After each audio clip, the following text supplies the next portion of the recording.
बिस्मिल्लाहिर्रहमानिर्रहीम। अस्सलामुअलैकुम एवरीवन।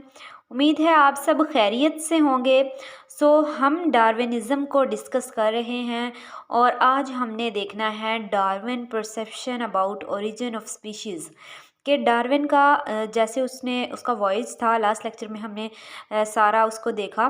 तो उसने डिफरेंट जो है वो फिंचेस को और चीज़ों को डिस्कवर किया।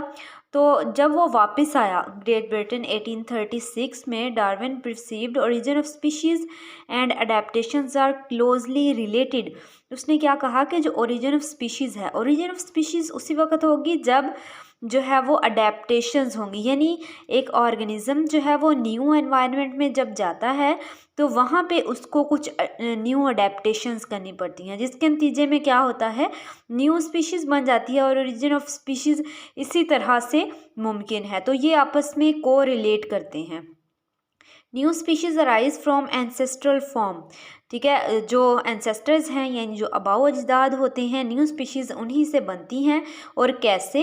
Bye gradual accumulation of adaptations. ऐसा नहीं है कि एब्रप्ट चेंजेस आती हैं, बल्कि ऐसा होता है कि जो है वो ग्रेजुअली चेंजेस आते हैं, अडेप्टेशंस होती हैं, जनरेशन आफ्टर जनरेशन चेंजेस आती हैं।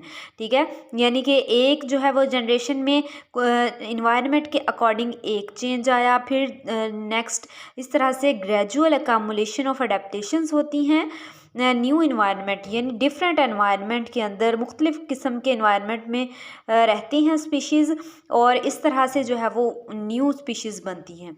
Origin of species by natural selection. अब डार्विन ने नेचुरल सिलेक्शन के बारे में भी बताया।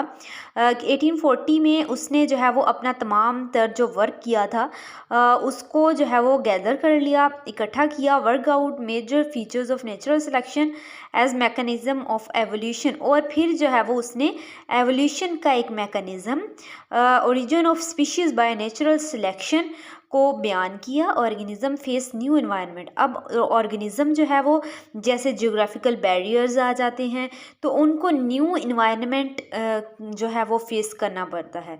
ठीक है, तो इससे जो है वो उस इन्वायरमेंट के अकॉर्डिंग वो अपने अंदर क्या लेके आता है, अडेप्टेशंस लेके आता है, चेंजेस लेके आता है, उस माहौल में अडेप्ट होने की कोशिश करता है। If these adaptations are suitable, अगर वो तमाम अडेप्टेशंस, वो चेंजेस जो वो अडॉप्ट कर रहा है, अगर वो सूटेबल हों तो नेचर उनको सिलेक्ट कर लेती है। डार्विन ने क्या कहा कि जब न्यू इन्वायरमेंट फेस करता है ऑर्गेनिज्म, उसमें अडेप्टेशंस होती हैं, अकॉर्डिंग टू द इन्वायरमेंट वो अपने अंदर चेंज लाता है। अगर वो चेंज सूटेबल हो तो नेचर उस चीज़ को सिलेक्ट कर लेती है। After many generation gradual accumulation of adaptations, बहुत सारी जनरेशन गुजरती हैं, थोड़ा थोड़ा जो है वो अडेप्टेशंस जो होती हैं एक एक करके वो एक बिल्कुल न्यू स्पीशीज़ बना देती हैं। ठीक है, काफ़ी सारी जनरेशन्स के बाद जो है वो अडॉप्ट हो जाती हैं और एक न्यू स्पीशीज़ उसी से बन जाती है उस माहौल के according.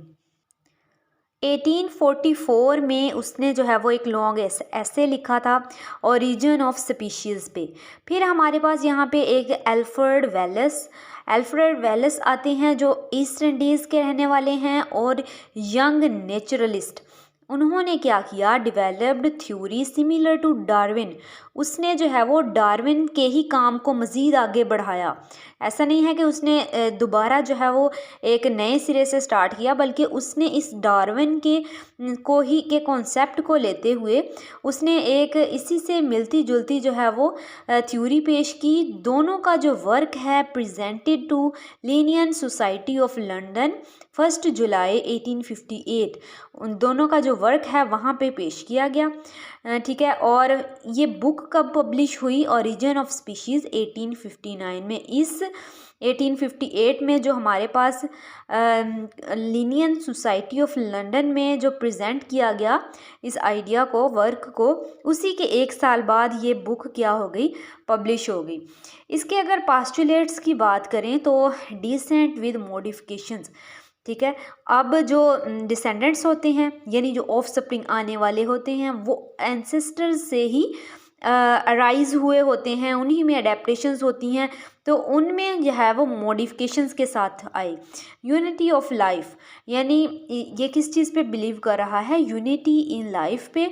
All organism related through descent from common ancestor, यानी तमाम के तमाम जो ऑर्गेनिजम्स हैं वो किससे? कॉमन एंसेस्टर से अराइज हुए हैं, और जो कि माजी बईद में रहते थे उनका एंसेस्टर क्या है?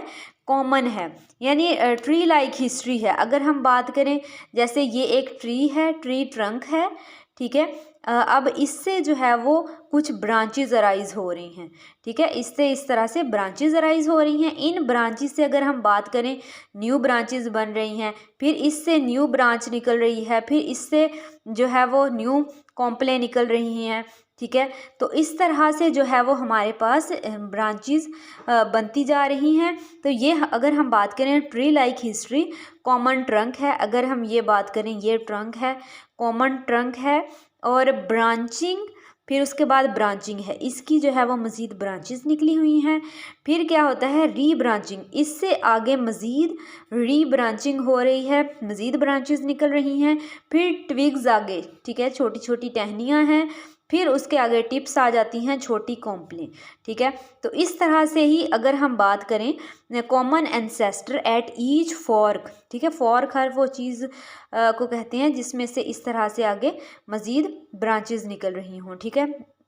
ब्रांचेस जिसमें से निकल रही होती हैं, तो जो मज़ीद डिवाइडेड होता है। Common to all lines branching from that fork. अगर हम यहाँ पे अब बात करें कि ये मेन ट्रंक था, यहाँ से ये ब्रांच अराइज हुई, यहाँ से फिर दो न्यू बन रही हैं, यहीं से आगे इनकी जो है वो ट्रंक क्या है? एक है। यानी सबका एंसेस्टर्स ये कॉमन एंसेस्टर्स हैं, और आगे जो है वो उनसे क्या अराइज हो रही हैं?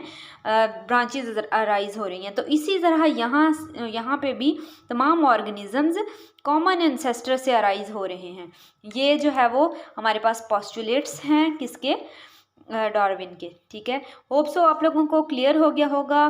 कोई भी क्वेश्चन हो तो आप कमेंट सेक्शन में पूछ सकते हैं। अल्लाह हाफिज़।